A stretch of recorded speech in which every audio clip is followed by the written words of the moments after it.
Yeah. Beyond Trek rules. This is Jeremy Roberts out. I was doing a Diagnosis Murder. That was the Dick Van Dyke one. And he, like all the big stars, he said, what's the problem? And, I don't know. I just like, da-da-da-da-da-da-da-da. Come on. I grew up with you.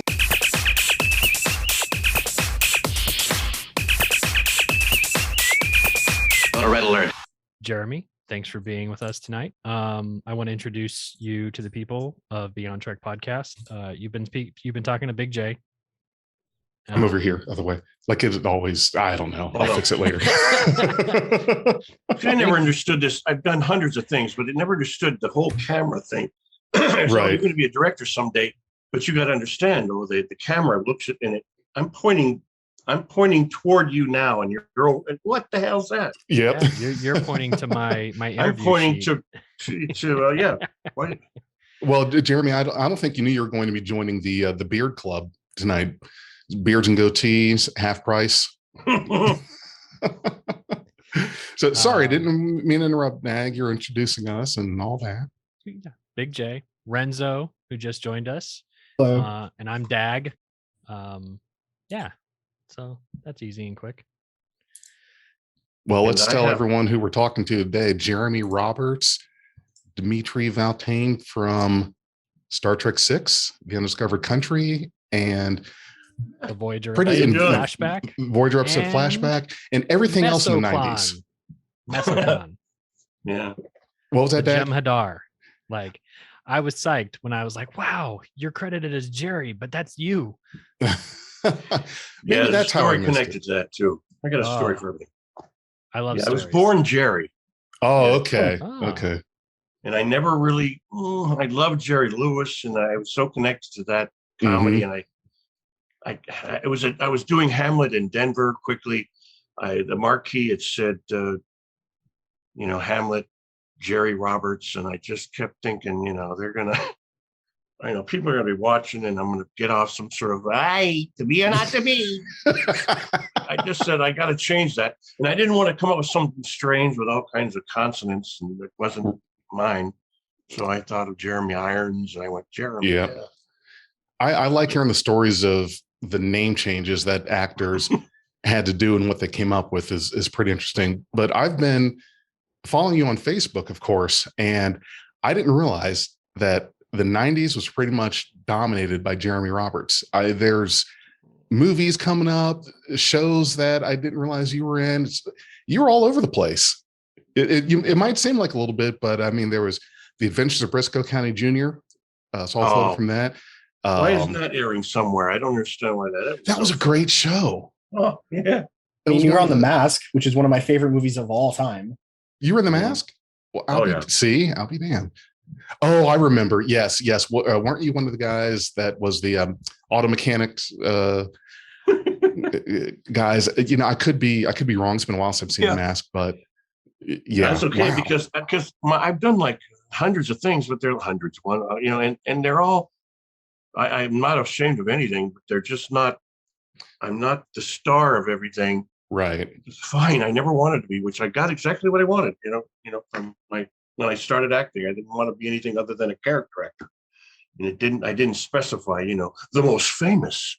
So Right. I mean, you've also been in Malcolm in the Middle. You've been in Dragnet. You've been on a ton of very well-known shows. I'm telling you. I got to put my finger up Jason Alexander's nose. Oh, dude. Yeah. Yeah.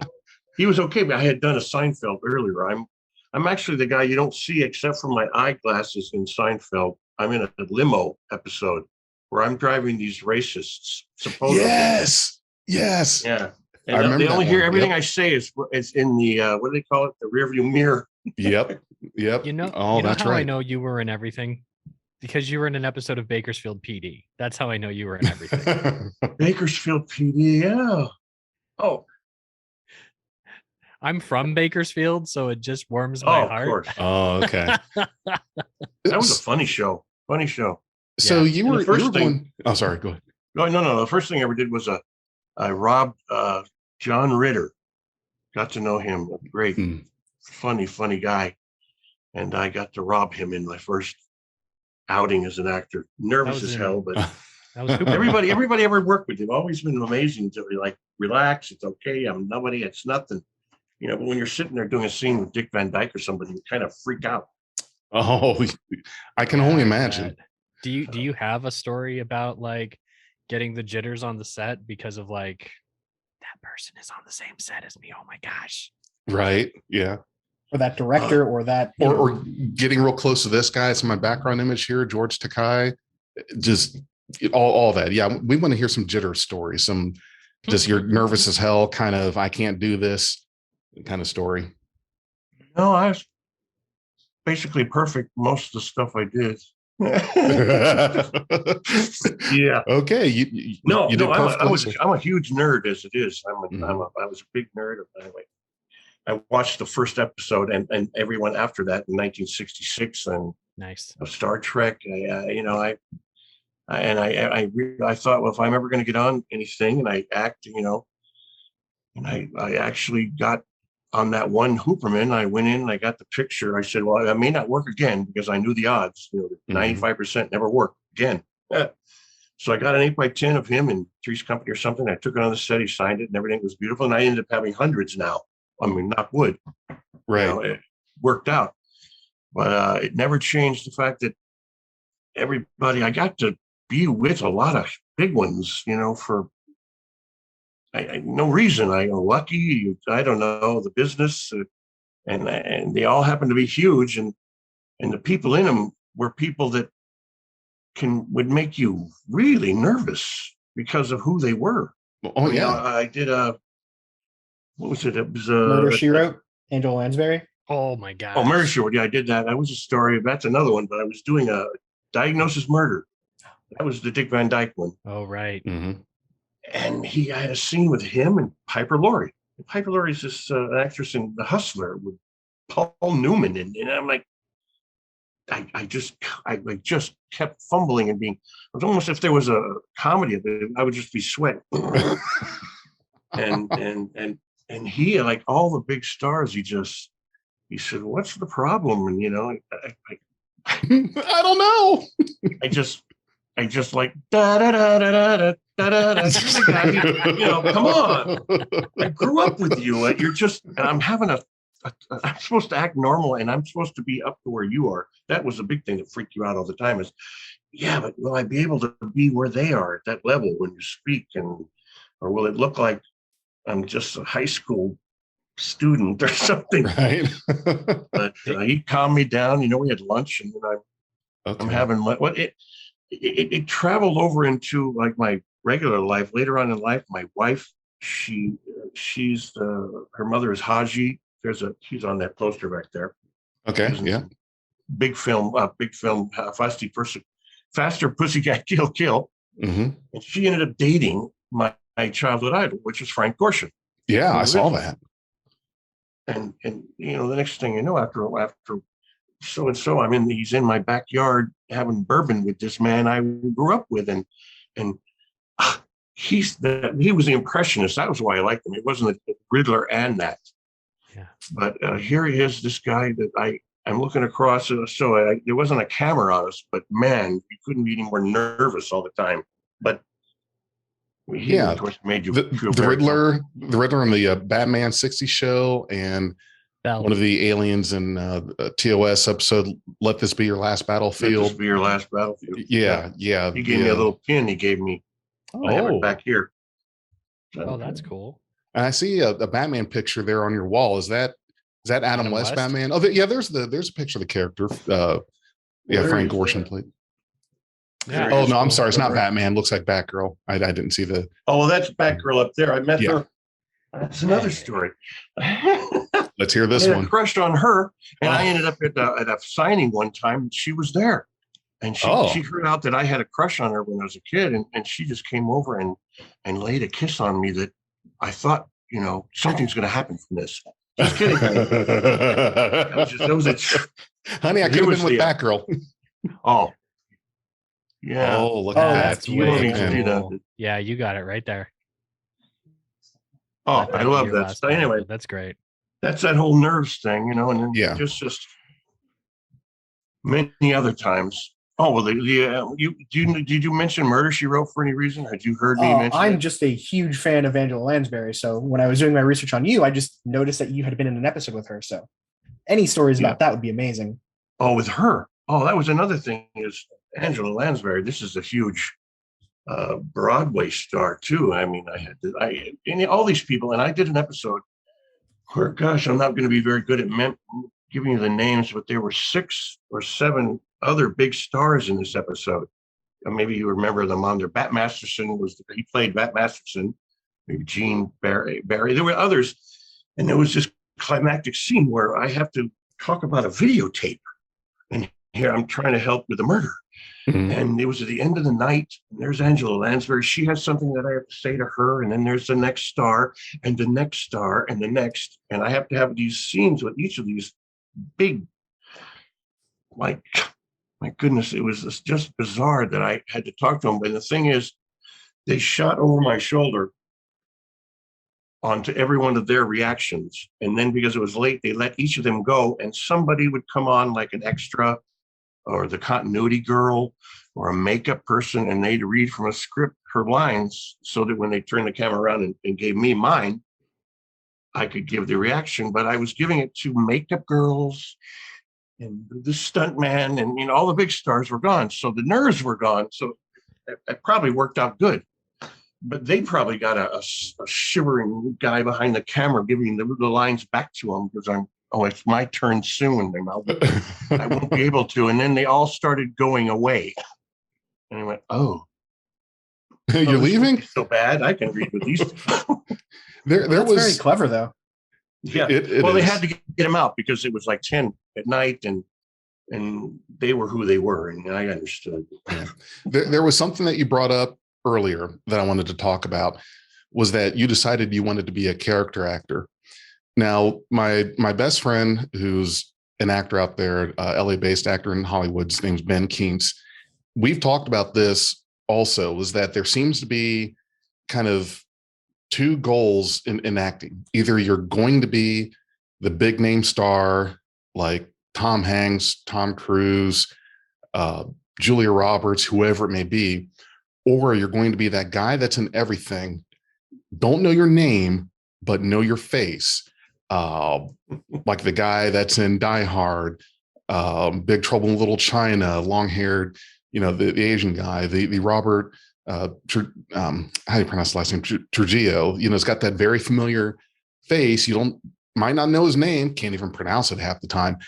So it was one of those, like you're either going to be the star or you're going to be the guy that you're in everything. Everyone sees your face, knows it, but maybe doesn't know your name. Like, oh, it's that guy.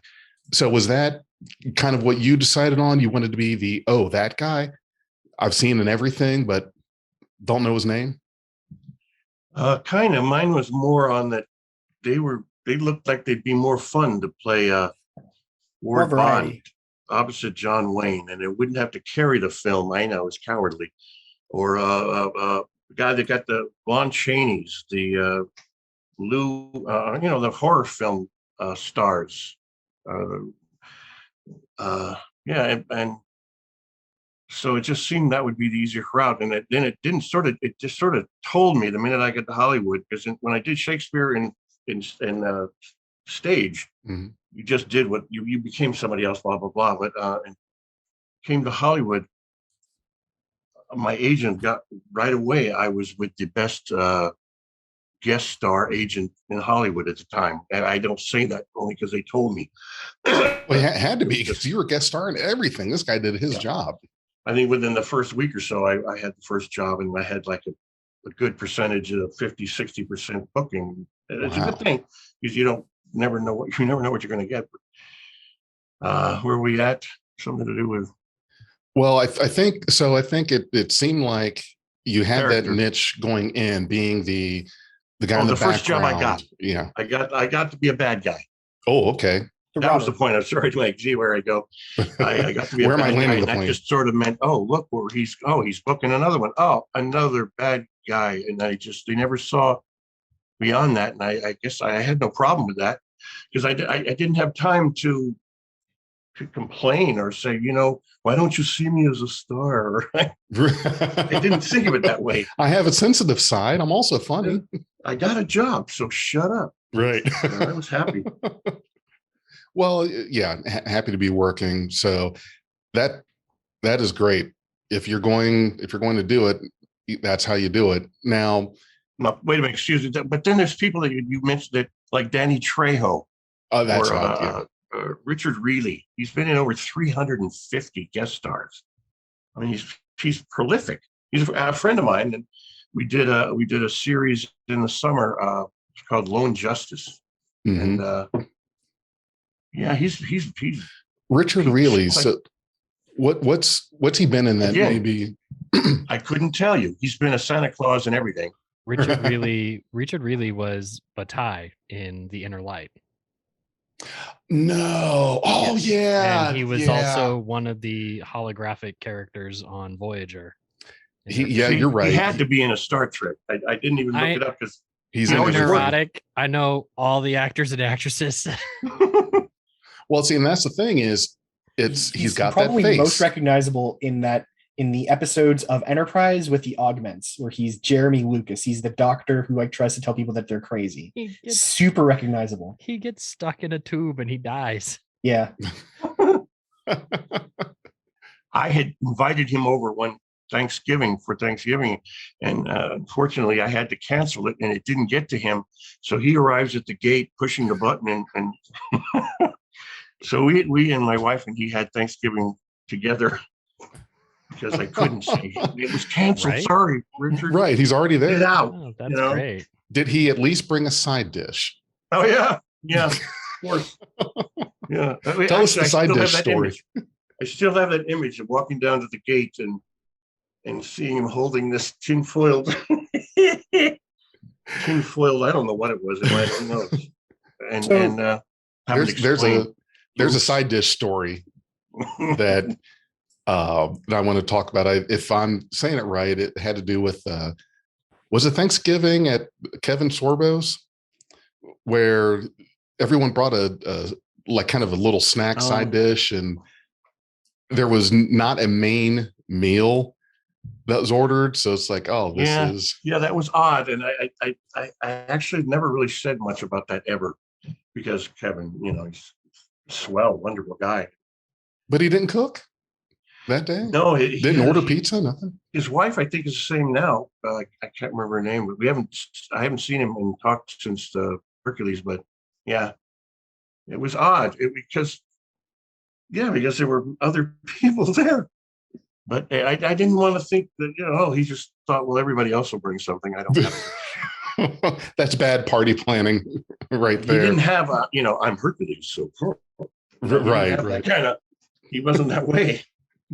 I don't have to bring the ham. Someone else will. I'll just eat it. Well, those, dinner by tapas, right? Like you're not adding big meals. It's just little bits from everything. Well, sure. That's good if you're prepared for that. But it sounded like a bunch of people brought potato salads and coleslaw and, stuff you can get at Kroger on the way there. And here's your tub of macaroni and cheese. So you're eating all these macaroni and cheese, Jay? No, I love macaroni and cheese. Just why you got to say it like that, Jay? As a side item. What are you saying about mac and cheese? That is good, wholesome American food there, Big Jay. It is, but I like it as a side. Like I've got to have the steak or the lamb chop or pork roast or chicken, whatever it is. If you're telling me my meal is just macaroni and cheese, it's like, okay, I'm eating a side. I want an actual. I mean, I hate to detour here, but you can dope up your macaroni and cheese, right? You don't have to eat it right out of the box. Short ribs, right? Oh, short ribs and grilled cheese. Oh, yeah. Oh, short ribs and grilled cheese. You can do macaroni and cheese with pulled pork on top or beef brisket on top. Yes, it can be your main. You can add bread stuff. I don't even use milk in my macaroni and cheese. I dope it up with sour cream and a ton of extra shredded cream cheese because it's delicious. Can you teach me these ways? Yes. These ways. The cooking food. Can't order from a Jedi though. I love it. It's not cooking skills you learn from a Jedi. Jeremy, I've got a question for you though, because you mentioned Robert Reilly particularly, right? You guys both did voice acting for the same video, or Richard Reilly. You're right. Sorry, you both did voice acting for the same video game. You both did voice acting for Wing Commander 4. Was this the kind of voice acting gig where you actually met up with the other voice actors in like the same location, or did you not even know that he was a voice actor on the same game? No, you didn't get to see unless they were in the scene or something, and even then, it may not have been. I think I only got to meet Mark Hamill, who ended up giving my daughter a little stuffed animal. And anyway, that was another in New Zealand story. But, Mark is such a great actor. I played that game. Video games too. Yeah, it was a great game. Oh man, that was way back. I haven't played a video game ever because I can't. I try, man. Really? I can't get in the first door on certain stuff. I just said that's it. Xbox just blows. I mean, I have the Vietnam thing. I've shotguns and all that. So there goes the listeners.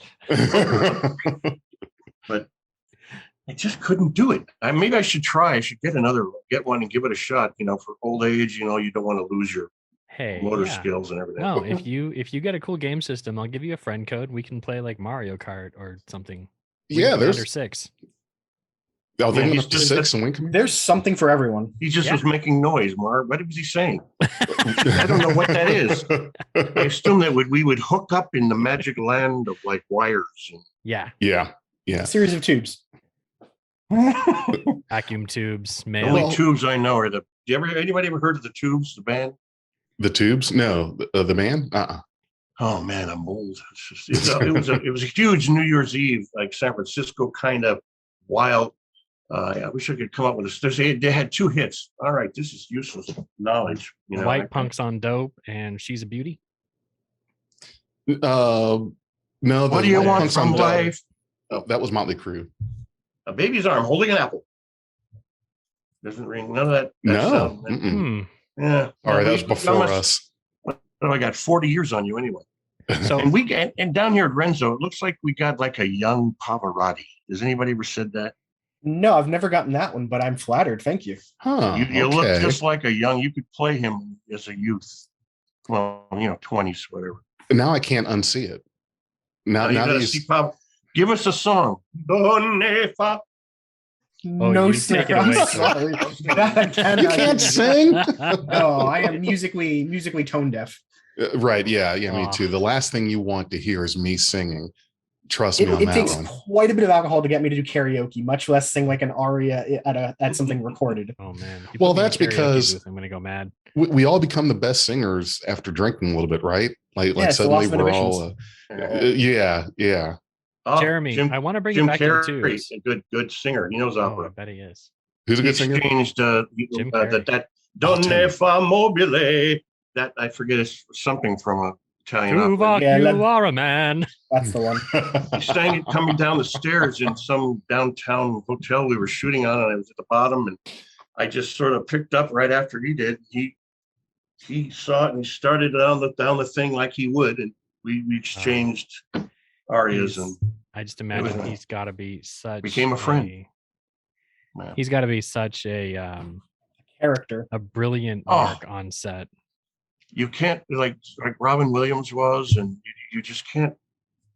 You just sit and watch. Just how does it come out of you? Oh yeah, how are you very talented? Yeah. Mm-hmm.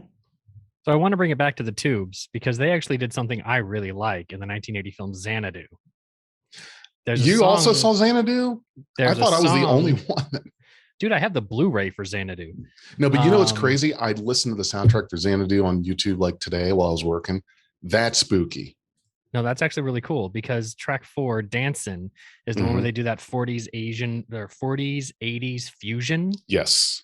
Where you have like the neon pop group and then like the 40s dancing sort of like jazzy. Mm-hmm. And so the band The Tubes filled in as the, rock portion, the neon rock portion of the 80s band for that song in that scene. And it's one of my favorite songs ever. It's a good mashup song. It really is. It's not the Xanadu that we hear Olivia Newton-John singing, is it? Yep, that's the one. Yep. The Tubes? The Tubes. A real weird-looking band. I mean... yeah, The Tubes, San Francisco-based rock band. They had an album in 1975 with the single White Punks on Dope. Mm-hmm. What do you want? Yeah, White Punks on... Oh, yeah, Mom and Dad in Hollywood. What do you want from life? Anyway, they did... No. Yes. But maybe because I only saw Xanadu once when it Oh, you came got out. to see it again. So my mom was addicted to Xanadu, so I watched Xanadu a lot. It's just roller skating. A lot of roller No. skating. It is Right. it is the paramount Greek myth for our time. I think it was a very underappreciated movie. I watched it. I liked it. I may even watch it again. But whenever even I'm like messing the with Don you. Gag. Bluth. You're There's a all Don messing Bluth with me cartoon just to moment make in me there. watch Gag. this. I'm going to What go do you- back over there to the Please. TV and turn it on What? to Netflix, and you're going to make me watch this, and you're joking, right? no watch it. Paramount Greek myth of our age is Hercules for the Disney kids, right? Like that I think is more Paramount Greek. Okay, than- so you're younger than I am because I Yeah. stopped watching Disney by then. Oh, man. You don't have Disney Plus? I do. I have to watch all the Marvel stuff that's coming out. Oh yeah, yeah. Are you a Marvel fan, Jeremy, or I- strictly I- sci-fi and Star Kevin Trek? Feige won't let him talk about it. Well, I the don't have Marvel anything movies to are. say because I can't connect them. You know, That's they okay. just seem like swashbuckling, huge, big, busting sci-fi CGI amazing. That's all they all seem to me. Yeah, Yeah. that's I can't- That's half the shtick. you've distilled it. Like what's Properly. Thor? Thor. Thor. Oh, he's the god of thunder. Thor's the Yeah, yeah, no, Paramount but what is he, Norse myth Marvel? of our time. Oh, He's Marvel. Marvel. Yes, he's Marvel. He's a Marvel Mhm. franchise. And sci-fi is like me, Star Trek, etc. Yes. Yeah. Yeah. Yeah. Action adventure would be like the Marvel and DC, the Batman, Superman, and Where does Lord of the Rings come in? Fantasy. Yeah, fantasy. Do you ever have a? I heard this guy said this was a comment. Do you ever have a problem between Lord of the Rings, Game of Thrones, and the Bible? I mean, only one of those is particularly. You ever bloody, mix those so- three up? I can't figure out which one is. Yeah, it's Oh no! Is this a religious show? no, not a religious show, but you just reminded me about Game of Thrones. Now, were you a fan of that? Because I didn't understand that show. Like, I didn't know No. what the hell was going on most of the time because there were like 12 different storylines happening, and it was just I couldn't hold on to that. There's Now, too much sex, yes, and I'm not a prude at all. I mean, I like lots of it, but it was just seemed like just that was too all they much- were doing. I'll grant you that Yeah. it was definitely gratuitous in the earlier seasons, but other shows have done that Yes. too, right? Like Spartacus did the same thing, gratuitous left and right, totally unnecessary. It's to I grab the would argue- audience. Yeah, exactly. It's to widen the Mm. audience. But I would say that Game of Thrones, the books and the show do try and tell a very detailed, political, like interesting story. You just have to be able to follow 6 threads at once for the same story and try and like piece it together Yeah. from 6 threads. Yeah. Right. So it is a bit of a challenge. It's not the kind of show that you're going to get the first time, I would think. It's something that like watching it more than once, you get the real depth out of it. How long do you have to go through? I mean, Honestly, I've gotten friends hooked on it after 3 episodes. Of which show? Game of Thrones. Well, I'm sorry, say that again. I've gotten friends hooked on it after 3 episodes of Game of Thrones. Oh, Game of Thrones. Wow. Yeah. I mean, I watched the entire thing. I just didn't know what was going on most of the time. So here's Lord a of the question. Rings fans. I had to be a Lord of the Ring fan because when I was a kid, I read all the books. I just was so sci-fi oriented, Heinlein, and I'm not gonna lie, Strangeland, all Jeremy. that. I just loved it because I was a nerd. I'm I was getting like married. a nerd that was in all the sports. You know, Excellent. I didn't get any cheerleaders. I didn't get none of that extra you get from being in sports. Right. But I was in chess club and I loved sci-fi. Didn't get the cheerleaders. That's like one of the perks. No. I didn't either. I'm just saying. But then I ended up famous and I Right. didn't get any anyway. And here we are today. Now, with so much that you're in, if you're channel surfing or whatever it is, if you come across something that you are in, do you watch it or do you skip on by? And the reason I ask that is whenever I don't listen to our podcasts a lot, aside from when I have to edit it, because I don't like hearing my own voice. I have a hard time with that. I think a lot of people are that way. Just, you don't really like hearing it. Maybe it's just me. But now when it comes to the movies and the TV shows, is that similar for you? Or are you like, no, I don't want to watch myself in this show? Or yeah, I'm going to watch this because I'm in it. No, I'm the same way. I could never. I didn't like my voice as a child. 18 or whatever. It just, the recording, what happened, you'd hear it back and go, oh, ugh.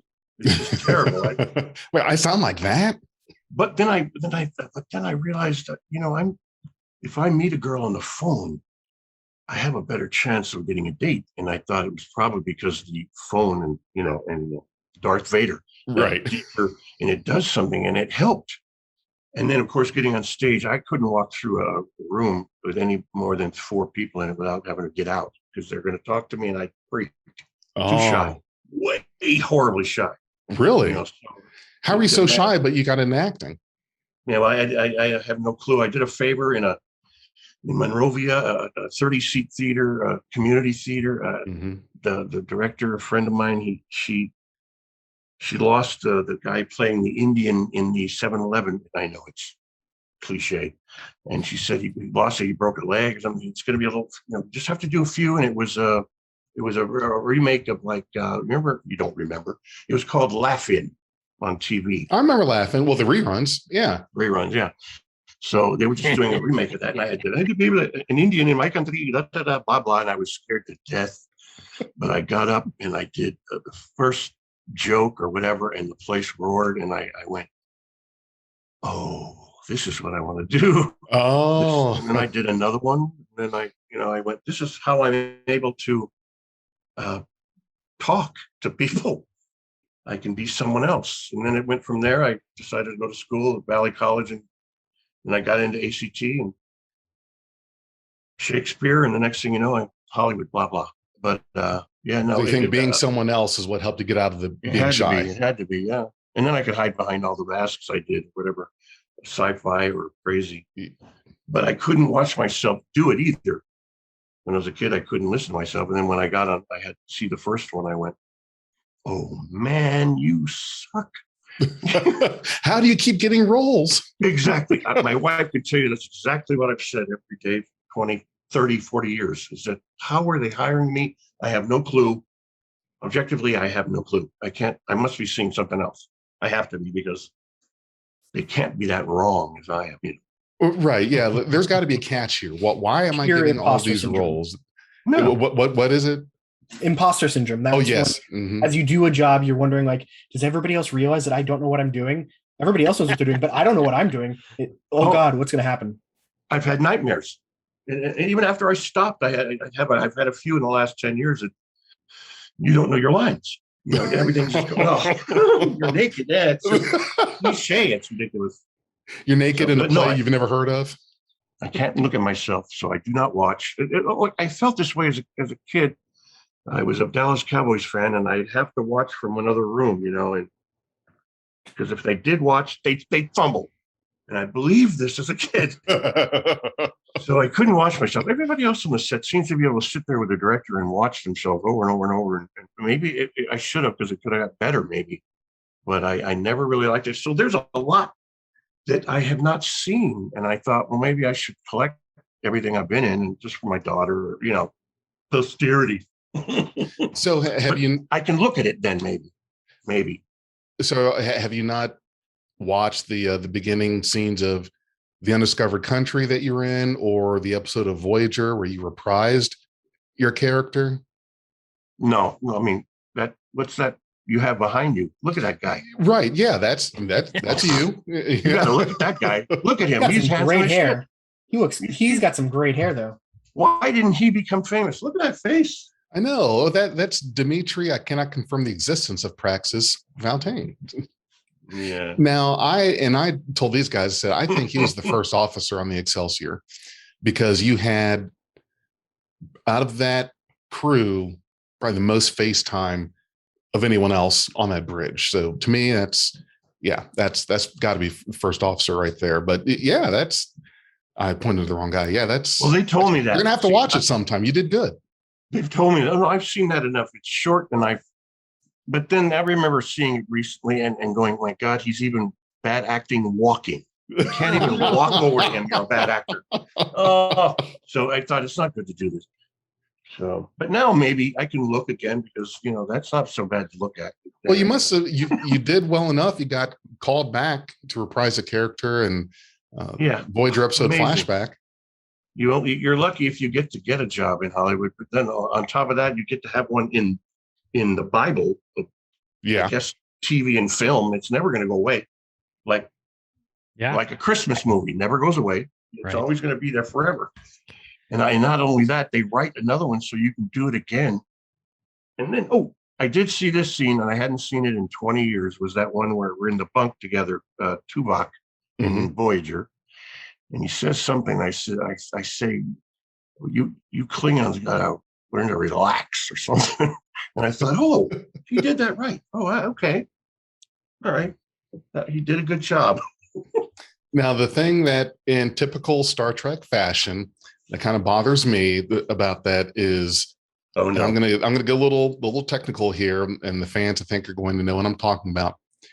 At the end of Star Trek 6, when Sulu is saying his goodbye to Kirk before the Excelsior departs, you've got everyone's on the bridge, the Excelsior. You're there, standing right there on the bridge, and then Voyager comes up with this episode that takes place during the events of the Undiscovered Country, but and spoiler alert for anyone who hasn't seen it, but your character is depicted as having been killed or died during those events. So now you've got this thing where it takes place during the events of Star Trek 6. You're on the bridge. They see on the scene at the end of that movie, but Voyager goes and has your character be killed to where, but he was standing there later. But now because Tuvok's memories was faulty. That faulty? Yes. He got brain damage from that. Yeah. I just think that continuity people just, they weren't. Jeremy's over there like, dude, what are these guys talking about? This is the part of Star Trek where, we start getting into the deep dives, and for some folks, the eyes glaze over, and but it's what we do. It was a dream. It was all a dream. Wasn't that like in Dynasty, how they fixed it? Like in Dallas, when they just retconned an entire season, had Patrick Duffy show up in the shower. Yeah. That was hilarious. I used to watch Dallas when I was a kid. In fact, one of my first few sentences was that JR is a snake. I was like 4, 3 or 4, something like that. Little kid watching Dallas. It became my nickname. Dallas? JR. Oh, JR. Right. See, it was right there. I can't say much about it because my memory is not saying I remembered it all happening at all. Like there was anything wrong at all. I mean, from if one there perspective, was, I really don't believe I would have said anything to anybody at the time. Well, you've got to be. Perspective, you're a writer. You're a character actor. They might actor, just wipe me out, and you're just doing these roles. And I've had there. What is it? Spencer Tracy was you just show up on time, know your lines. So all I've tried to do in 25 years. I've heard a lot of interviews with actors who have been asked the overly technical question about one specific role, and the actor's response is, "I was there to get paid. I don't really remember that much." And so I have to approach that perspective and be like, this was 5 years after you did the Undiscovered Country. Those little technical details are in the wind. And like I said, it's not an excuse, I guess, because I didn't see it. I mean, right. Well, but you're not in charge of the continuity or realizing, hey guys, wait a minute, you can't kill my character at this point in this show because then I'm at the end of the movie that it takes place during. And again, you're there to say the lines and do the thing. Right. And if I was a true nerd, a memory virus, though, a memory virus, right? So if we're going to question anything, it's going to be the fact that what is his memory worth? Right. Right. So, well, okay. So this is distracting me a lot. There is no change between Dag's microphone and the rest of his face. It's like all just blended in. Am I the only one seeing that? It's like lean back into it. It's just one. It's just a beard. It looks like the beard continues into the beard continues into the microphone. Now, so this brings me to this story, and I can't recall, excuse me, where I read it. This was a long while back. It was about Walter Koenig and in Star Trek II. So you remember the scene where he's interacting with Khan, and they play it as if Chekhov was met Khan before. Yeah, had met Khan before, but Chekhov wasn't on the Enterprise until season 2, and Space Seed was season 1. And there's a loophole to it, though. So there's an episode that he's in that has a star date that is before the Khan episode. So it's just not consistent. This is minutia. This is real minutia. It is. Well, I love minutia. But anyway, it was said that he knew that they were making a mistake in regards to the character and the continuity or whatnot, but he chose not to say anything out of fear that his role would be reduced or scenes would be reduced because, oh, wait a minute, no, so he wasn't there, so we've got to cut some lines here and adjust it. So he stayed quiet about it and just 100% legit. Would totally validate that. Yeah. I'd do the same too, honestly. Yeah. Well, because why would you talk up and you say something and then what ends up happening? Like all right, well, okay, we're going to have to just rewrite the scene and you're gone. You're out of it. So I must have thought that myself, because I can't believe I would have, unless I would have been a complete true nerd. And I mean, that's a compliment, a fan like you wouldn't believe, like you gentlemen know. It's amazing with this stuff you'd be able to know that I would be thrown out if I said that. Sir, excuse me. This just doesn't seem to ring true. And I, as a true, I can't be saying these lines. Right. I won't be doing this. No. Yeah, I can't fall into a chasm here or be blown up with an exploding console because technically I survived the whole ordeal. But no, you had to. Your character had to trying not to die on the set. Right. Yeah, your character. I'm not dead yet. Not dead yet. Your character went out the best way that any Star Trek character can. The whole exploding console thing. Yeah. So. Jay. Yeah. Jay. Yeah. It was a retcon. Oh. Boo. No, that was a good one. I'll give you that one. Jeremy, I hear you're from Birmingham. Yes. Was that was born there 56 years ago. And my mother at the time, when I was 2, decided to pick up and put me in a Greyhound bus at 2 a.m. And whoa. Because I had 9 uncles and aunts that all wanted to adopt me because I was being born without a father. Oh. So I was one of those bee birds, and they couldn't have it. So she took off and wasn't going to give me up. I love her. Scandalous. Took me to Hollywood, and that's where it all happened. Is Birmingham really religious? Well, in 1954, it wasn't. You don't have a son out of wedlock for a child. 1954 was before what the bus sit-in Rosa Parks. That was like a year later. Yeah. Mm-hmm. Seems about right. Yeah. Well, things way different then. I had uncles that were in the fire and police department who were involved during that time with the riots. Oh wow! And it's just horrible stories, when I hear them when I'm younger, but they're all gone now. But those had to have been some. We differ politically, right? So, it has affected just last year, 4 years, without getting political or religious. It's affected my family huge. I bet. Out here.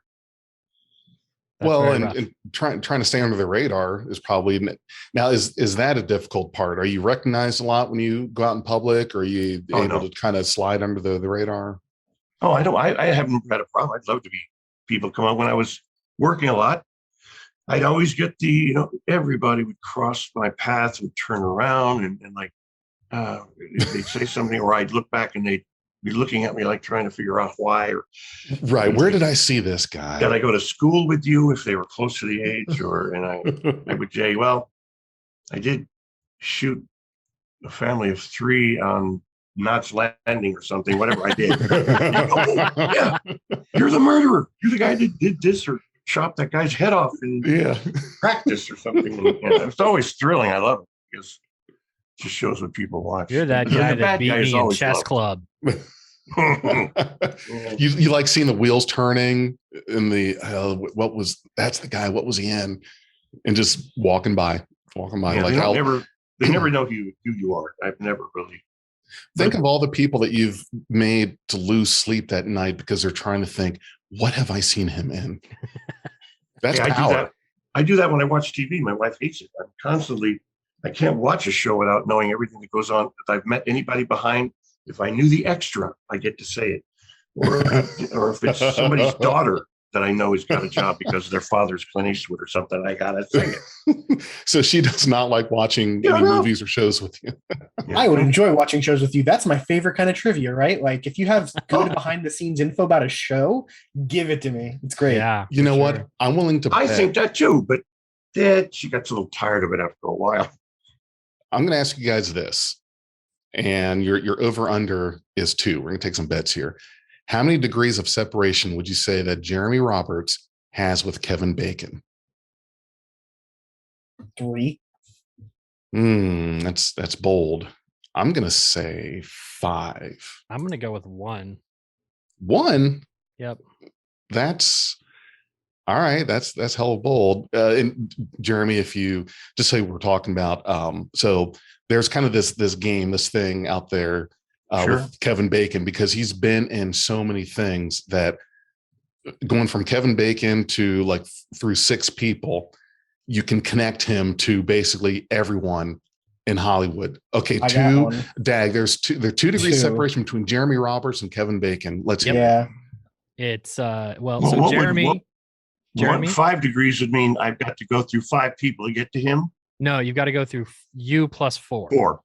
Right. So but if I met him, then how many do you get? That's 0. 0. Yeah. Right.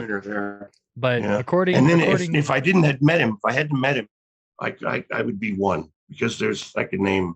If you met someone who has worked with him, that'd be 1. Right? Pardon me? No, that would be, so by the website, that's 2. Yeah. But yeah, so the person is Marcia Gay Harden, who was with you in Late for Dinner and with him in Mystic River. Oh, wow. See, and I was going with Matt Dillon in Herbie Fully Loaded, and then Matt Dillon to Kevin Bacon in Wild Things. Gee, so you hit the 2 degrees of separation from Kevin Bacon twice. 2 different occasions. Why is that 2? What's 1 then? Well, so it's movie. It's from Jared. If you did a movie with him. If you did a movie with him, then that's no separation. That's 1 degree. That's you are in the same place. That's 1 degree between you, Marcia Gay Harden or the one Dag found. That would be 2 degrees. 2 degrees. Yeah. So there's no such thing as there's not a 0. You've got to have. You would have to be Kevin Bacon for it to be 0. Right. Yeah. You are Kevin Bacon. So 1 degree would be you've directly worked with him. Okay. In I didn't work with him though, but right. Time. But when you work with someone that then went on and worked with him, that would be 2. Yes. Degree. Yeah, 2 degrees of separation. One. There's also Justin Long. So you have 3 ways to get to Kevin Bacon in 2 degrees. What was cool. Give me the Justin Long one. Herbie Fully Reloaded with Jeremy Roberts, and then in Beyond All Boundaries with Kevin Bacon. Wow. See, now you know that you've been in everything when you can do that, because unbelievable. 3 times, 2 degrees separation from Kevin Bacon. That's Jeremy Roberts. He's been in, you might as well just meet the guy and like go have dinner or something and just say, hey, I practically know you.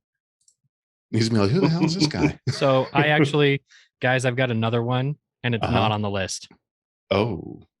Jeremy Roberts was in Star Trek 6 with Kevin Bacon, or with Christian Slater. Yep. Who was in Murder in the First with Kevin Bacon. Oh man, jeez! Outside the robot scheme. This is a record. This is all just to be low key, like Kevin Bacon. If you happen to be listening, just come on the show. Then we'll all be 1 degree away. Him. I don't know him. My wife and I, we do that a lot because she has a past as a youth. She has stories. She's trying to make her write a book, Hollywood, whatever it's called. But she's had piano lessons with Cat Stevens kind of stuff. Grew up knowing Herbie Hancock and go to dinners with him, and so she's got that 1 degree separation thing with a lot of people, but just from meeting.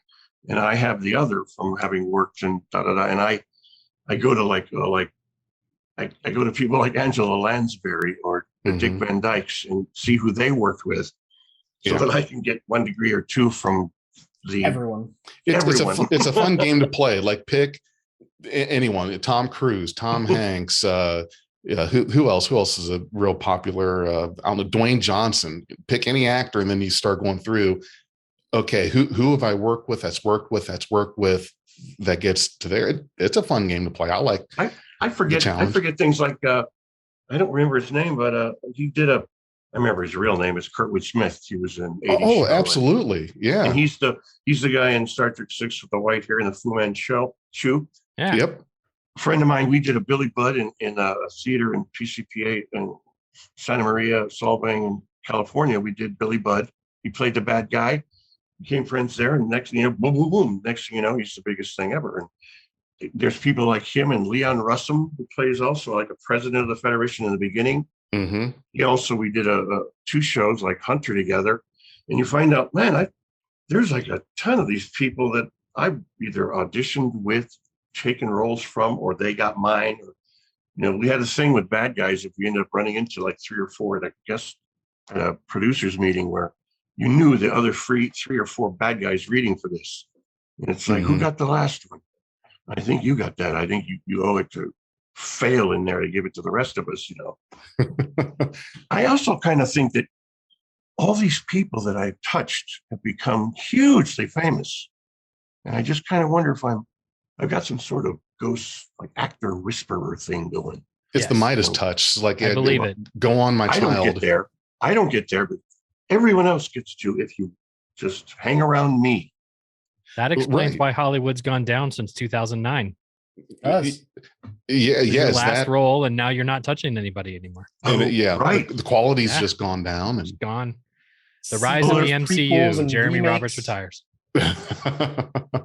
Now, they got a lot of stuff now that I'm really amazed. They have so many episodics. I mean, I was into Succession, and there's so many that are so good now, and everybody has them. Netflix, Hulu, Peacock. Man, we've come full circle on that. Whole streaming thing. Jeremy, have you heard that Paramount is producing a new show that takes place just before the original series for Star Trek called Strange New Worlds, featuring Captain Pike and Spock? No. So that show just wrapped, and it's going to be coming out next year. And the way that it takes place in the timeline, we might be able to see a young Dimitri Valtane on the Enterprise as a cadet, or maybe even an ensign. It's possible. How cool would that be? It wouldn't be me though. No, they might they could de-age somebody who looks very much like you. Or they write a story about him in it, and his grandfather appears. He got aged. Right. It's that what was that episode of Star Trek where they got prematurely aged, the deadly years? Yeah. Yeah, just do that and just bring you aboard and be like, I'm just supposed to be a cadet. And I'd like to do I'd love to come back as an alien or something. I mean, I like the idea when they bring people in.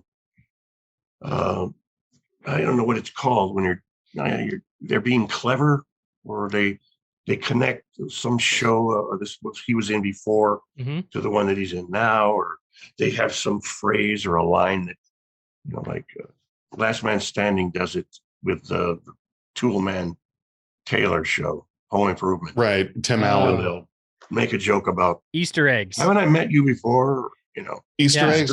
They're called Easter eggs. Okay. Right. And see, I don't know. Right. That'd be great. Yeah. Now, are you still on the call? Do you stay in touch with anyone from any of the shows or movies that you've been in? Actually, no. I 12 years ago, I did a Lie to Me. I think it was the last thing. And then my mother was contemplating it being over. I can laugh now. But so we moved back to Alabama, and I moved near her and my dad. And I got to be with her for 5 years. The last 5, and it was incredible, that I got to spend every day with her. Oh yeah, I'm really happy for you. And we went through and watched old movies like we did when I was a kid, which is probably why I ended up being an actor, because she got me up at 11 or 12 at night for the $1 Million Movie. in Hollywood or something to watch old movies, and I love them. So That's so special. That's so great. and then from there, everybody started dying. My dad passed, and we had to move back to LA because my wife's mother passed. And she was 65 and completely great health. I mean, and a year or so earlier, Frank Gorshin had died, and then the pandemic hit when I came back to start working. That gave a year off, and still I don't go back because, I'm not ready. But Gotta do when I you're should. ready.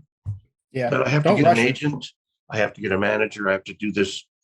So I started with a comic book convention, signing and these things, and started to see how I can get back. Now, you were talking about watching some shows with your mom. Then, when I was a kid, my mom and I would watch Golden Girls. That was her show. She liked it, and I got hooked on it. So yeah, we'd watch the Golden Girls. Why not? Now, let me ask you this. So it seems like you got on Facebook fairly recently when I messaged you about coming on and doing this. Is this like now the resurgence of Jeremy Roberts? Because I would imagine that now suddenly you're doing multiple podcasts, probably interviews. I mean, what's been your experience since you put yourself back out there as, hey, here's me, and I'm doing a fan club or fan page or whatnot? Well, I was just nervous in that I didn't know what to expect, and I didn't think, like I did with watching myself, that anybody would care. Why would talk to him? I mean, the parts weren't pivotal, but let's see if I'm going to go back. And I've got an agent that says I can get you. I've got signings coming up as soon as they open it up, maybe. And I thought, well, all right, let's try this. And then all of a sudden I'm doing this, and it's just amazing the amount of the people that are the fans, or I don't want to call them fans, because the Star Trek fan itself. It's like amazing. And I'm beyond humbled that it's been such not a fervor, but I mean, you don't do like these things. I've never been asked, and all of a sudden you are. And you think, well, maybe I'm not the star of anything, but maybe I have a story or so. I don't know what I don't see that it's going to produce me into anything in the future. I mean, be nice if like Discovery casting agents saw one of these and went, that would be funny. Let's book him in as an alien and blah, blah, blah. Next, I'm working, and it's back to work again. I know that once I get an agent, then I audition, unless I've forgotten how to act. I even remembered to begin with. You will fall right back into getting roles. I will just go right back into your, you got the energy for Pavarotti. Go into your Pavarotti. You got it. Well, I'd love to see you go tete-a-tete with Robert Picardo in some kind of singing thing, because he was doing opera on Voyager. Wow, so that would he's be doing great it on his podcast as well. Yeah. So this is, and Star Trek fans are really a special breed, because Star Trek fans are going to know those characters that might have been minor characters, that especially if you reprise the role, I'm sure you had to be amazed by the number of people that knew exactly what you were in. Oh yes, you were in this movie, Star Trek movie, and then this part, and then you were also on the Hercules, or did this, did that. I'm sure that had to be probably more than what you were expecting. I can only imagine that once you opened up Facebook, that it just went straight up in regards to. Well, my wife was really more shocked. I mean, I was shocked too, but it was that people weren't just, the Star Trek, the Voyager, you did Deep Space Nine. It was then all of a sudden it was coming up. I looked at IMDb, and you've been in everything I grew up watching, or you were in my favorite this or that, and all of a sudden that was what it was talked about, and that's what made me feel a lot. Not, I can't, the feeling of being in a Star Trek, there's nothing like it in the world. It's never going to be anything like it, but that they would actually remember anything else was just heartwarming, and it felt good for an old man. And I'm willing to bet that a lot of these people looking through your IMDb went back to all these movies that they had seen, didn't realize you were in, and now trying to spot you in that. You know, yeah, and they'll you know say what? something on the Facebook thing.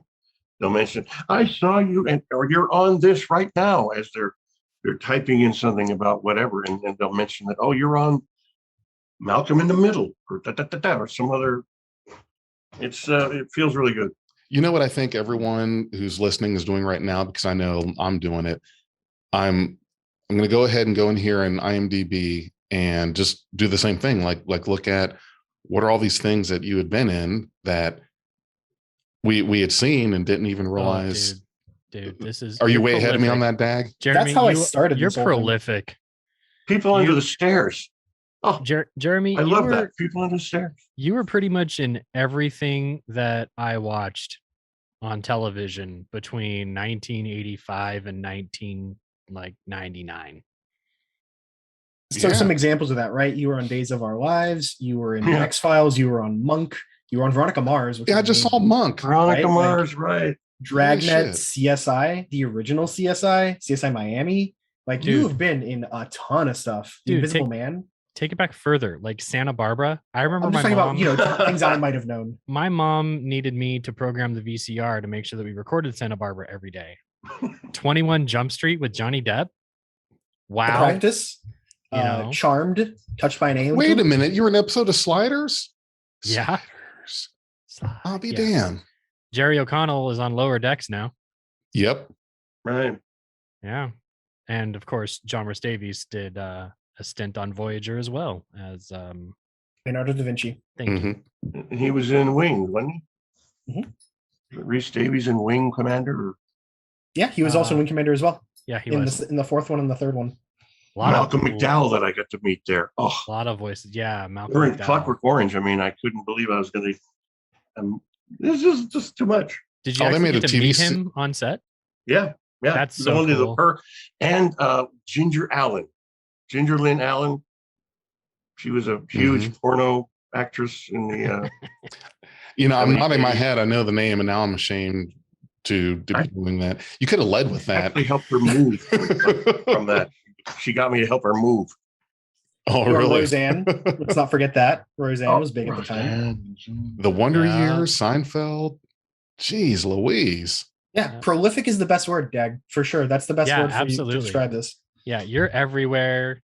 We grew up with you. Everybody who's watching or listening to the show right now, there's at least one show of something in your life that you have watched that Jeremy Roberts has done. Yes, there is. If you lived through, you didn't live through the 80s or 90s, if and not having seen something that Jeremy was in. Like, Let me just say, literally. if you're But- 12, you might have But missed not it. knowing it.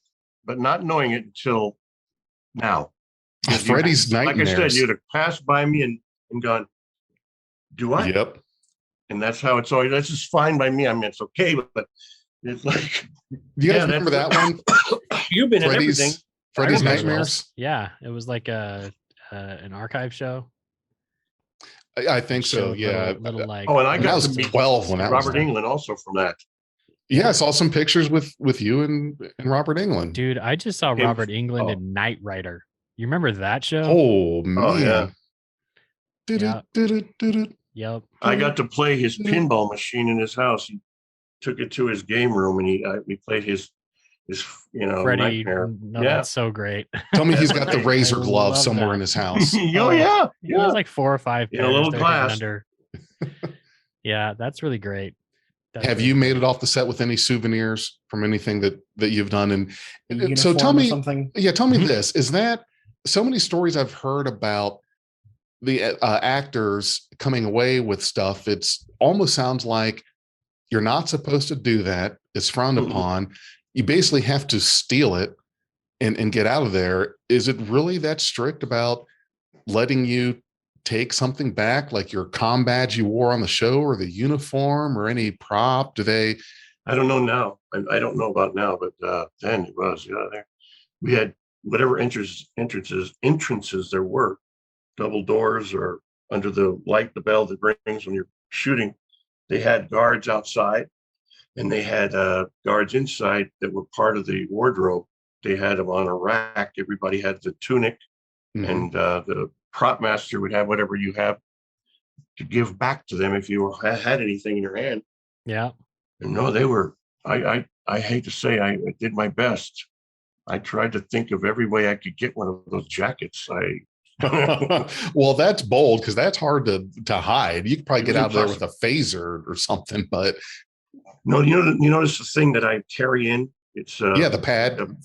modern iPad. Yeah, Yep. Yeah. old ancient one. Yeah, I did take it to the bathroom and slip it under the stall and come back later, and they never said a thing. Oh, so I you made still off with have that There you one. go. Nice, nice. Do you have it there close by you? No, that's the shameful thing. There was a period I needed to sell it, Oh man. and Well, it got me know, a good enough money to take care of my That's family. life. So That's great. I bet it did. Yeah, and that's the Yeah. other thing is I feel props. bad now about it, but it's like all those pictures I'd get. I'd get an 8x10 for of everybody that's in the show, and I'd get pictures signed so that I would have some memory. Yeah. From then on, you end up getting rid of them, a lot of them. But it ended up being that most of them were signed to me because I didn't want a signed photo by them, just by them. I Right. wanted it to say to Jeremy, say something. Yeah. That's what made it worthless. So that was worthless because it had my name on it. So Which is good, sentimental because I but have- worthless. Hmm? Sentimental but worthless. Oh, they mean a lot to me now. I mean, like back here is nothing. I could just take you down the hall and it'd be hundreds. I love it. It's like you So had a that- dream. Oh, that dream. Remember that dream I mentioned? You were Right. talking Yeah. about? I was waiting for a moment to bring that up. So why don't you go ahead and tell us about that? When I was a child, teens, I had a reoccurring dream. It was always the same. I was arriving in a home that was obviously Victorian, the full house look. And I was Right. arriving in this Victorian home. I had bags in my hand. I walked up the stairs. I go down and I look left and right. There's somebody in that room. And somebody says, "That's your room." And I go forward and I put my bags down in the middle of this carpeted room. And I've got this feeling of amazing happiness. I don't know why. And that was a dream. And I've had it all the time. I haven't had any since, but I got into ACT, American Conservatory Theater. I auditioned. There were 2,000 people auditioning all over the country, and I auditioned on St. Patrick's Day. Mhm. I was very lucky, I thought, and the guy in there who now works a lot. He was the guy at the thing signing in people. There was nobody there. It was in the Franklin Roosevelt Hotel, and he signs me in. He says, "Oh, they're going to remember you." I said, "Why?" "Well, you're the last one. Good or bad?" Like, what are you doing? I'm scared out of my mind. I wanted to get into the school so bad. 2 weeks later, I get a letter on April Fool's Day, which I think, oh man, this is karma or funny. And it says I got in, and I freaked out. It was up in San Francisco, and I got up there and looked at this board that had names on it in the school about other people that need a roommate. And I went to this address, and I walked up the stairs, and I looked left and right, and that was the dream. My dream was a duplicate. I mean, it was a photocopy That's Wow. great. of what I was going through right then, and the happiness. I sat down in the middle and felt. I'm getting chills now because it's one of those things in life I'll have no explanation for. I don't know if there's a God or not, or what. I don't know, but It's the Midas touch. how the hell would I have known that? 30 years, well, 15 or so years after I had the dreams. If you started your own religion, what would you call it? Because that's where you're at now. That's what you ought to do. Premonition is great. It would be like you saw the light. You died and you saw white light, talk to Jesus or whatever it is after. It was Yeah. kind of that. Wow. That's a I don't really know cool if there's a experience God to or have, not, but though. That's way cool. how could I possibly? I mean, now this is not bullshit. It's just the weirdest. I No. wish somebody could say there isn't an answer. See, this is what I you couldn't didn't have get lived to- that already. Here's Sci-Fi. That's the only place it could happen. Right. You didn't get to complete this story on your last interview, so No, I'm it's really true. glad that you were able to bring that back up. It's almost like deja vu, which freaks me out every time it happens. It's Vujade. just the strangest thing. Are we going through? What'd you say? I said He said deja Vujade. vu, but Oh, backwards. it's like, are we in the Matrix? Are we repeating this lifetime? How, why does that happen? So that's the thing I do is if I'm driving and I have too much time to think, I think about stuff like. If we want to talk about like quantum energy states and how they like. No, because we could talk wobbly about wobbly that, timey wimey. With what's left of our listeners now, we don't. Hi, we're four guys with a beard. What do you want to do? That's right. Hey, this happened. I was on a set of something. Treat Williams. I'm naming these names. I guess I'm dropping names. Treat Williams, Barry Corbin, and I'm doing a cop in it. Actually, a nice cop. Mm-hmm. And I haven't explained things, and I am having heart pains, and I end up having a heart attack. And they finished the scene though. I finished the scene while I was having a heart attack because you're not going to cut me out of this again. Wow. They gurneyed me off, and it was a day or so before Thanksgiving, 20 years ago to the day, coming up in November. And I had a quadruple bypass. 3 days later, this occurred. Absolutely white. Huh. Really? Stress can certainly cause that. Wow, sure. that fast, huh? Yeah, boom. I mean, it was just, it started instantly. Everything came out from then was gray. Well, I've definitely got more gray now than I did when we started this podcast a couple of years ago. So you can look at a progression picture of me and like, yeah, these guys are aging, Big J. Hair fell out. All that. No, that's not. I walked in already. So you were what, 46 at the heart attack? That still seems pretty young. Yeah, but I had still had an Alabama upbringing. Bacon, biscuits, everything bad for you. It was delicious. But and then my dad was a chef. So and then I watched Food Network like you wouldn't believe. I love food. You know what I'm gonna. When we're done with this, I'm going to make some mozzarella sticks. Like that has nothing to do with bacon or anything else. But now suddenly, I just want a snack. Yeah, I know, and it's after midnight. I'm like a gremlin. You don't want to feed me after midnight, but I can't help it. Sometimes, I'm stress eating. I don't know why. Maybe because of work. Dag, you believe it, right? I'm just looking for an excuse. Jay, I'm gonna validate you to make your mozzarella sticks. On your Thank terms. you. Thank you. Yeah. But when it comes to aging, you can speak for yourself because I plan to live forever. Do you guys remember Saturday Night Live? Good quote. Saturday Night Live's what? Saturday Night Live skit. A couple of women were on a radio show, and they brought on, I think, Alec Baldwin, and they talked kind of like this all the time. No, I think I remember the characters, but. They just talked in this monotone, and I thought we were getting there because everybody's talking so nicely to everybody. And that was in that scene that these two women talk. So, talk to you. What are you doing today? Oh, I'm making my sweaty balls, because he makes these little. Yes. Yeah, that's sweaty balls. Yeah, that's a classic. It's hilarious. I thought maybe we were getting into it. Yes, I think it's time you make your mozzarella sticks, Jay. Oh my! I'm gonna watch that skit too. Yes. Well, I love that one. Great. Now I'm going to be thinking about sweaty balls when I'm eating mozzarella sticks. Oh, I forgot. And he punched me in the face in Marrying Man, Alec Baldwin. See, are you I kidding? Can connect to everyone. Good God! Wow. Oh, and I got to come on in a sleazy way to Kim Basinger. That was another kind of scary, sweaty moment. Oh, let's hear this one. We got to hear this one. Oh, I was in The Marrying Man, and I played Bugsy Siegel's right hand buffoon, and the other right hand buffoon is a guy named Big John Studd, famous wrestler. My mom knew him like that. She of course believed everything in wrestling was real, but he's like 6'9". Anyway, we had a fake fight, and he got too close once in a swing and took a chip out of my tooth front. Ooh. Of course, now I'm missing a lot of them because we had an accident 5 years ago. That's another story.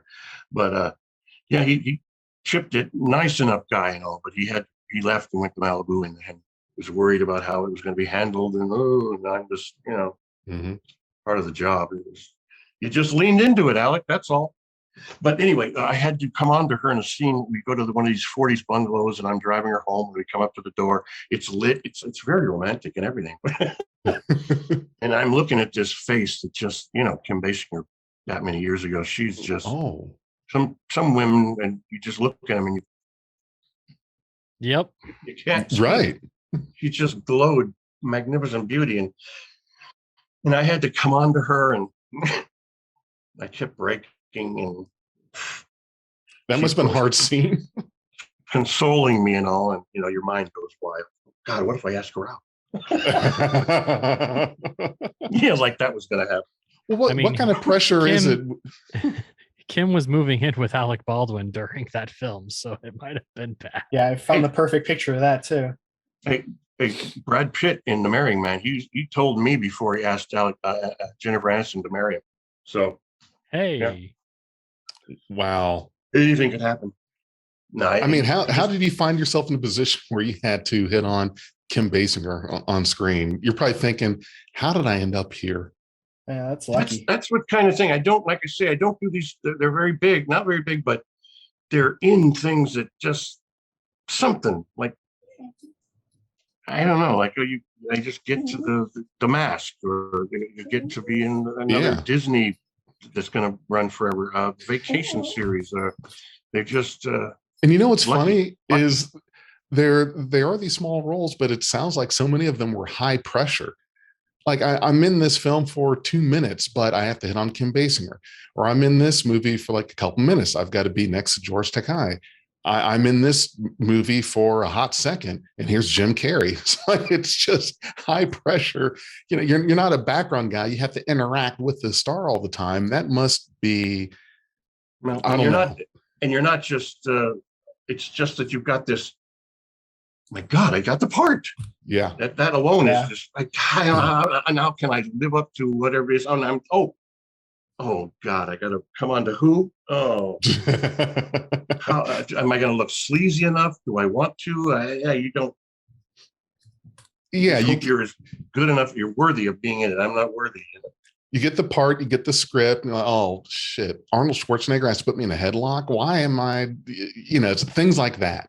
That would be okay. Okay, have you done any movie with Arnold Schwarzenegger? And if you say yes, I'm just like, yep, we're done. This is good. He's been in everything. We can close up shop. I didn't see one. No. Yeah, I didn't see any. No, but let's see. I think there's something that will come up once we're off. Yep. But my best friend, Gregory Cummins, he's Crate and Barrel in Bosch. He's one of those two characters.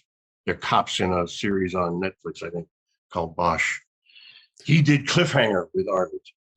So I get to hear nonsense from him and about him and Arnold all the time, when like I've done something, or we have this thing where we get on each other's nerves. Well, Cliffhanger was Sylvester Stallone. Oh, I'm sorry. That's right. You're right. No, that's still. I get them mixed up. Those two guys. Easy What's to his do. name? Yeah, Stallone. Oh, him. It's Gregory Cummins. I linked it in the Discord. He was also in. We met and we did Lone Justice. It was a Western. That had everybody in it. Oh, Deep Space Nine. I noticed when I was in it, and after that, it put every guest actor in Hollywood in their show. I think that was something they were trying to do. That's actually something Star Trek's always been fantastic at, right? Like they hide people in tons of makeup and stick them in an episode kind of thing. Yep.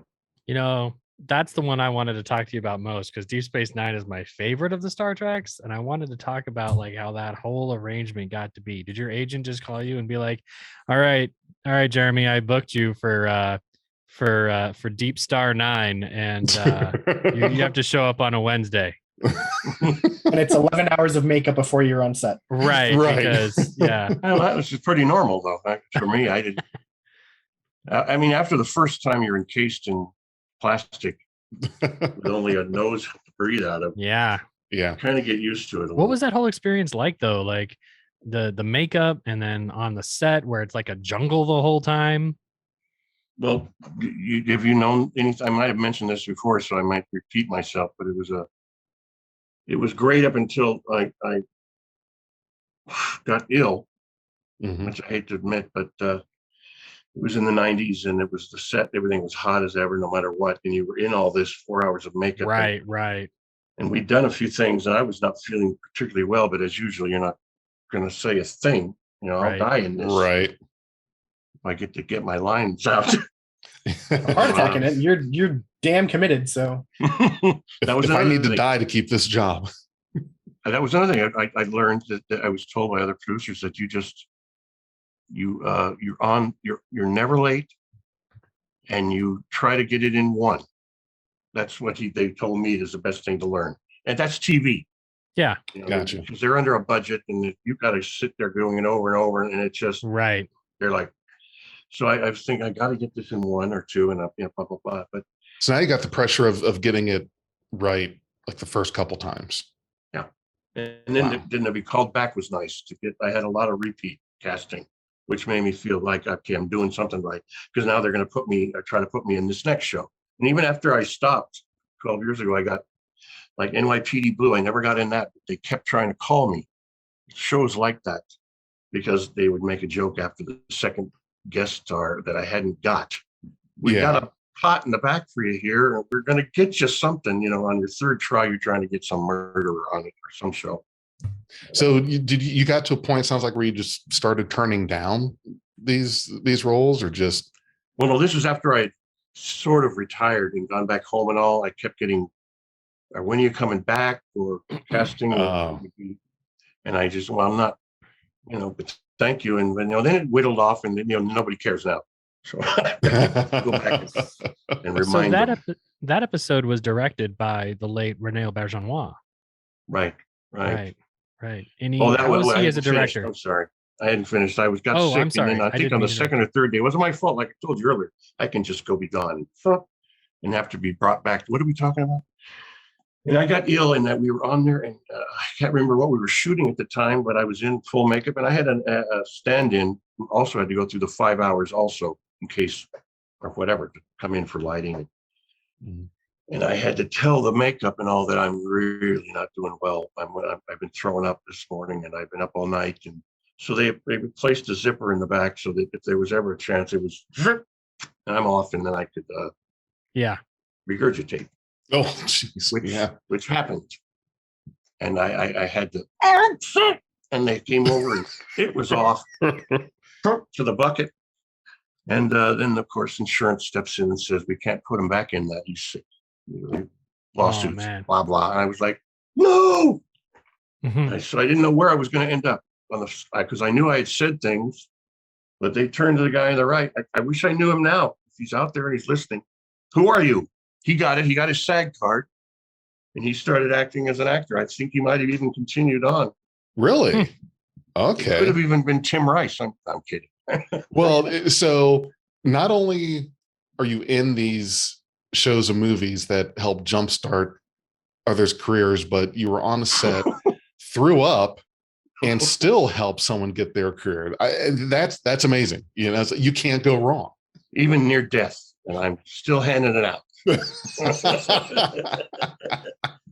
I'll bet you that guy will never forget that moment, though. Like, you will go down in his history, the stories that he tells his kids, as the guy who got me my first gig, essentially. Right. I bet he does. If he didn't work again, he's telling his friends and his children, like you say. But I watched it recently because I wouldn't watch it.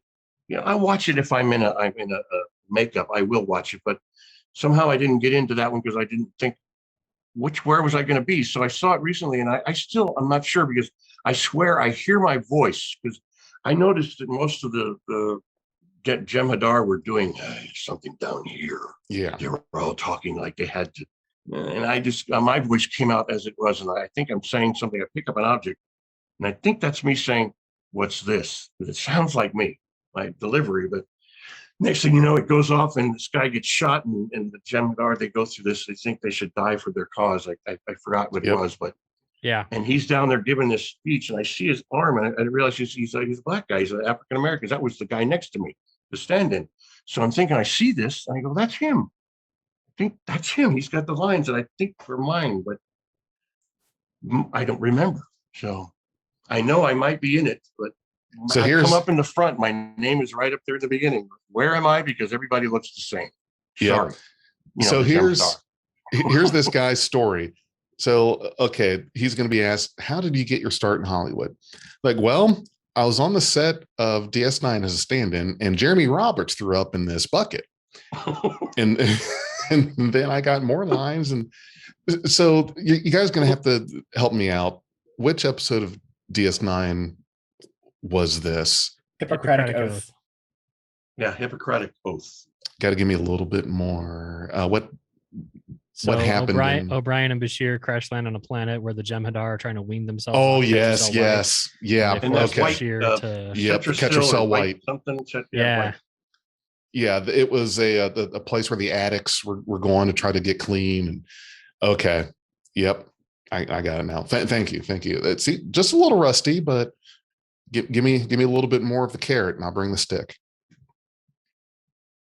Was that Michael Bailu? The name of the Michael Bailu? Is that someone? Oh, he was another Jem'Hadar in that episode. I only know Marshall. Marshall T. I think he played the main one because he was like he was like 5'8" or so. Scott McDonald played the main one. Right. Yeah. Who played the one at the end who was kind of going on the good side and was against their leader. Maybe I'll have to look at it again. That was Stephen Davies. Just watch all the Jem'Hadar stuff. Because I wonder if he got credit then. Probably did. Well, and if he did, he owes it to you some way or another, I'm sure. Okay, so here's what I want to do. I want to fly out, meet Jeremy Roberts, have him touch my shoulder, and then I'll be in movies and shows and just suddenly I've got this career, and it was thanks to Midas here, Jeremy Roberts. Right. And if nothing else, you can say that you're 2 degrees separate from everybody then. Right. Now I'm 3 degrees from Kevin Bacon. 3. Oh, I guess. Yeah, because I met Jeremy Roberts, and then he knows everybody. But they're not calling. That's the problem. Right. Jeremy, I wanted to compliment that shirt. I love it. Oh, yeah. This is my, it's 5:00 somewhere. What's your poison? Well, dirty martinis, usually. Oh, right on. But I like these new things. You see these new things that are in beer, like a picante flavored in a michelada or something like that. Yeah. Beer with kind of getting into those. Those are pretty tasty. We interviewed John Billingsley back in December, and he's a big Sazerac guy. So it's kind of a question I like to ask, because I got this handy dandy Star Trek cocktail book. No way. Where'd you get that? Wow. The same place you get everything, Jay. Amazon. Yeah. Stupid Actually, question. It was a Christmas gift, but I'm pretty sure that's where it came from. Yeah. I had somebody recently, a lady on a podcast, ask if, because they're doing some kind of food and wine event about Star Trek like. So if I had thinking, because I said I cook a lot and I watch Food Network and I'm always recreating foods because I love eating. She said, if you can come up with anything related to Star Trek, maybe you could use one of these. Yeah, that would be cheating. No way. Star Trek cookbook. You had mentioned on a previous show that something about cooking, and they were talking about those books, and I was like, I have those books, so I'm gonna show off. Oh, I always show this. Yeah. Because the minute I got on it, hey, I had to get this because it's isn't it like Bible then of Star Trek? Yep. It's if you're mentioned, you're in here. And I can't believe I'm in this. This is amazing. That was written by hold that up again real quick. That's Bio Trimble, dude. Yeah, who's more or less credited for saving Star Trek, along with Lucy. Oh my God!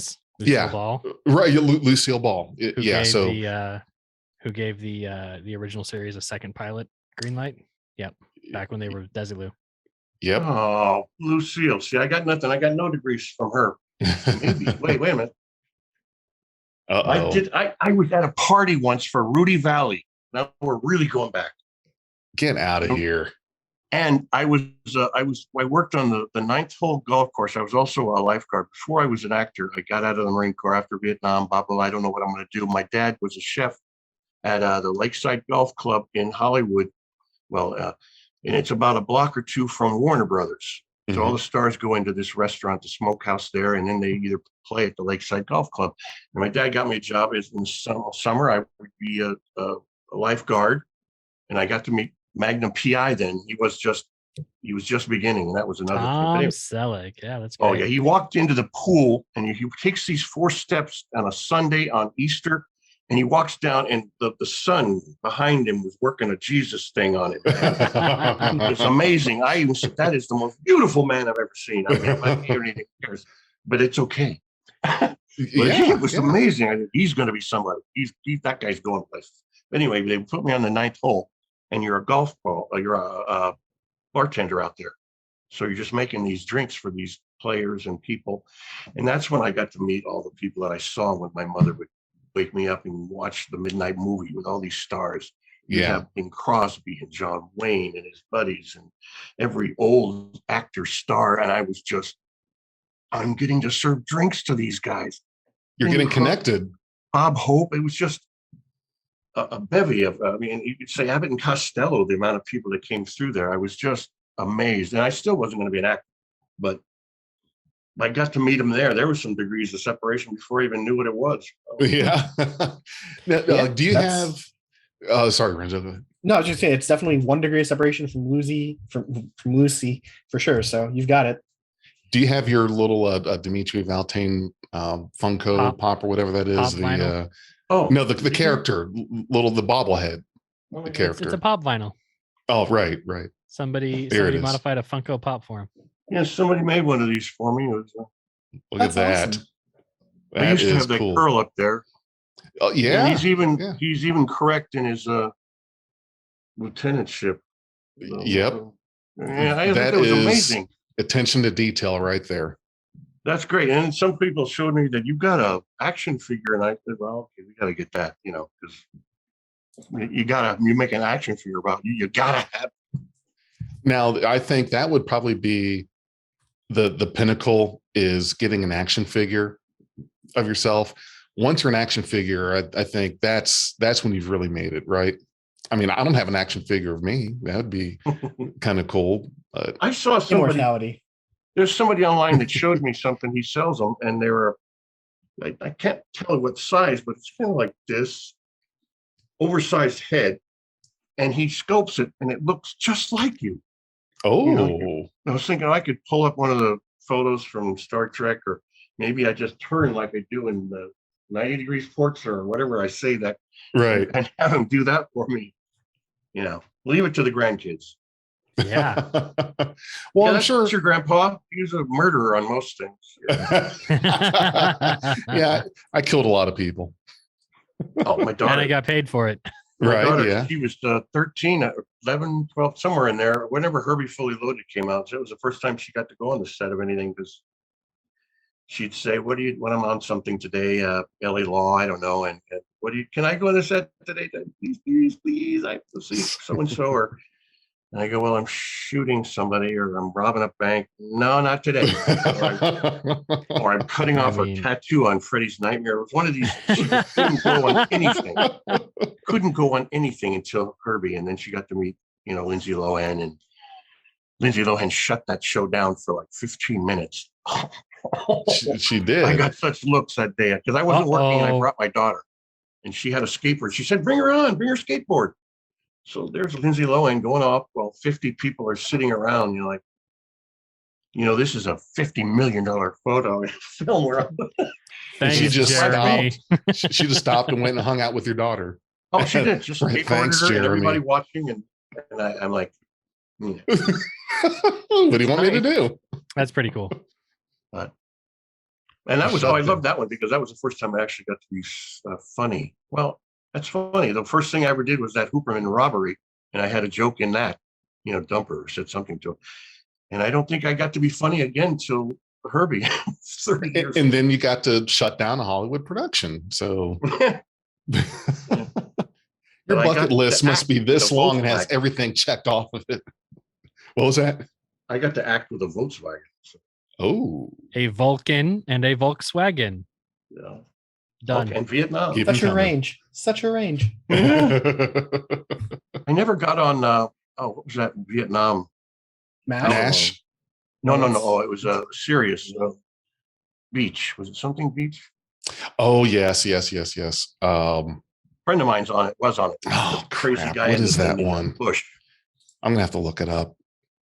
And I know what you're talking about. Yeah, there's a lot of them I wanted to get on. I never felt I got on as many as I wanted. China Beach. China Beach. Beach. There you go. Oh, wait a minute. That was about Vietnam? Yes. No, it wasn't around then. It was about it. Gotcha. Okay. I just think it's odd that Wasn't a comedy, no. Yeah. Barbara Picardo's on it though. To fuck you understand. Sorry. That's just me. now that song's in my head and it's going to be in You're there welcome. like Hey, the rest of the night. Jeremy started it with the Pavarotti. I just checked it out.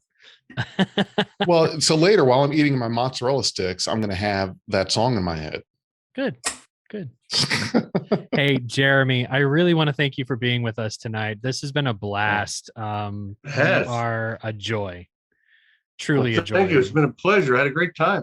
I love I'm glad you stories. did. Oh, yeah, great stories. And thank you so much for doing this. I really appreciate it. And thank you very much for responding back to me, taking the messages and doing this. That was great. Because that's kind of the, it's, oh boy, I'm gonna have to message this star, this actor. He's probably gonna be like, who the hell are you? You want me on your podcast kind of thing. So appreciate it. Oh, Renzo got the dog.